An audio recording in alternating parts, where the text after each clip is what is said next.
We don't hear much about Stefano Badami, the first boss of the mob in Elizabeth, New Jersey, and what is now called the DeCavalcante crime family of New Jersey. Badami took over in 1937 when boss Gaspar D'Amico went into hiding. Under Badami's leadership, the Elizabeth mob punched, shot, and killed its way into the rackets in nearby Newark. Stefano Badami, who preferred to be called by his American name, Steve, was born in Corleone, Sicily on December 10, 1888, the son of Francesco Badami and Calogera di Giovanni. He probably slipped into the U.S. by way of Canada, although even the approximate date is unknown. There is a guess that he may have been the Stefano Badami who arrived in New York City from Cherbourg, France on the Leviathan, on March 15, 1927, but that date seems very late for him to have created the successful group he ran during Prohibition. Settling in Newark, he opened and operated a mid-sized clothing factory, called Camille Fashions, 225 West 35th Street in York, that made dresses. During Prohibition, he ran one of the two mafia crime groups in northern New Jersey. The other was led by Gaspar D'Amico in Newark. Badami aligned his group with Joe the Boss Masuria. After Maranzano's assassination, Badami's top lieutenant was killed and Badami stepped down as boss, allowing Gaspar D'Amico to take his place. In 1935, a hood named Vincenzo Troia, a Maranzano loyalist, attempted a coup against D'Amico but was beaten back. In 1922, who was working Black-Hand extortions, kidnapped and murdered a store owner who refused to pay him. On August 22, 1935, Nicholas Big Nick Galaccio more than probably was the man who shot and killed Vincenzo Troia and Frank Longo inside a candy store in Newark. He also wounded Troia's son Joseph and two other men, Jerome Bevinetto and Antonio Sunsaro. Rattled from the short-lived revolt, D'Amico went into hiding and threw in the towel completely after the very capable Joe Prophesy, throughout 1937, made attempts to murder him. D'Amico, who owned a macaroni factory, was at work with his 78-year-old father when gunmen burst in and shot the elder D'Amico in the chest and leg and shot Gaspar in the stomach and leg. Both men lived. The commission then handed most of D'Amico's territory to Badami.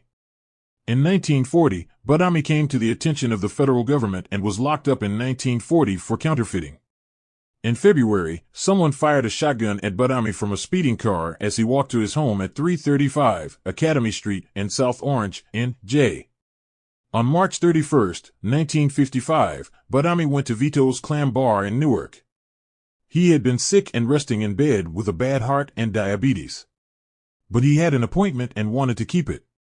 He entered the closed restaurant before noon from a side door. The place didn't open until 1 p.m.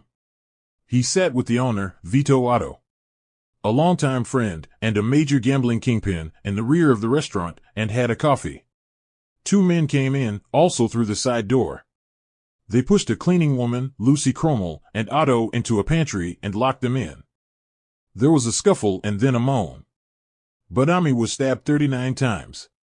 The murders, there were two of them, fled. Otto suffered a heart attack soon after being brought to headquarters for questioning. Police received an anonymous phone call.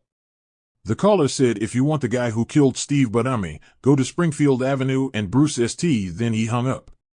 There, at the intersection, police found Frank Monaco sitting in his car. He was carrying a switchblade. Otto and Monaco were both arrested on suspicion of murder, but the case went nowhere. Joe Valachi testified that Badami's murder was sanctioned by the mafia. The newspapers called the killing a power grab by Monaco. His brother, Sam, had been Badami's underboss until he disappeared, according to Joe Valachi, in 1931, drowned in the Passaic River, although police had no record of the killing.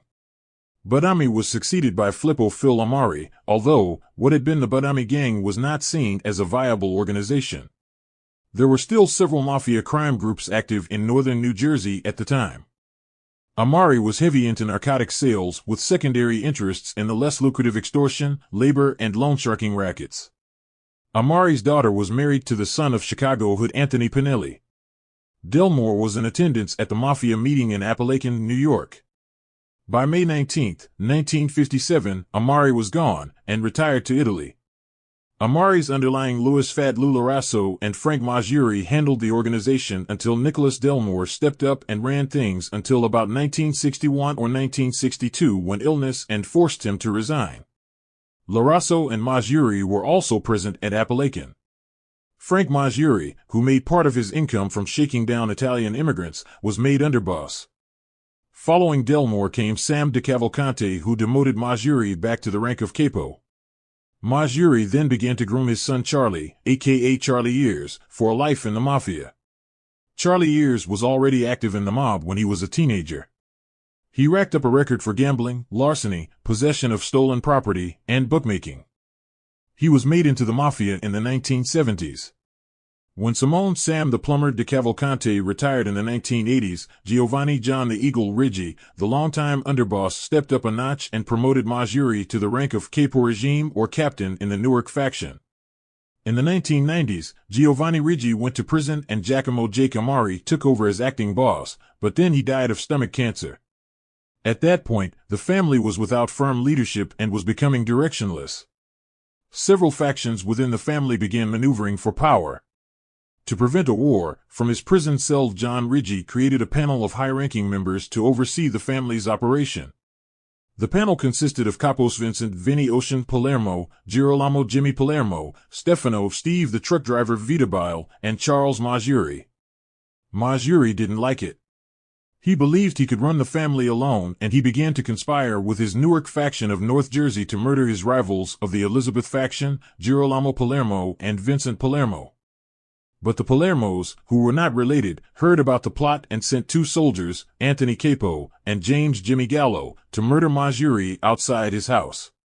Vincent Palermo, who very much wanted to control Majuri's sizable racketeering and union operations in Newark, was firmly behind the move. But while standing outside of Majuri's house, the assassins froze and left. The ruling panel, which stayed in place until the end of the decade, decided to spare Majuri's life. However, he was indicted in 2000 on 19 counts of bookmaking, illegal gambling, loan sharking, extortion, and labor racketeering, and on 2 counts of conspiracy to commit murder. He was convicted in the case. The evidence against him was overwhelming and was sent to a federal prison in Pennsylvania.